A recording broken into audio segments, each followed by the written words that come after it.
right, today we got a Rolls-Royce Silver Spur. It's a 1988 model. The CIS injection system has got a misfire going on. And what we're going to do is test one line at a time to see which cylinder is causing the problem. We just pick any particular one, put a wrench on it, and you crack it open.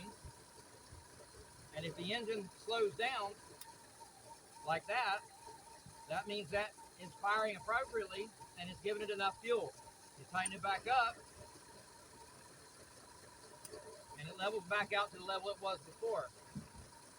I'm going to this one because I already know it has a problem. When I crack this one open, the engine doesn't change, which shows that that one is not contributing in the first place. That is likely to be your leak. You also look for the fluid coming out, which is gasoline, and it will most likely be muddy colored or rusty colored. That means you need to take the line off and clean it, flush the system at the top, and you need to take the injectors out and clean them because they're full of garbage. When I tighten this back up, the engine still doesn't change. But if I go to a different one,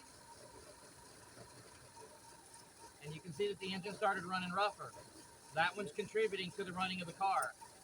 When I tighten it back up, it brings it back up to the original rough idle. There you go, Alex. Alrighty, and this also works for Bosch injectors. If you disconnect them, it can give you the same information by the electric plug. I hope everybody has a great day. God bless.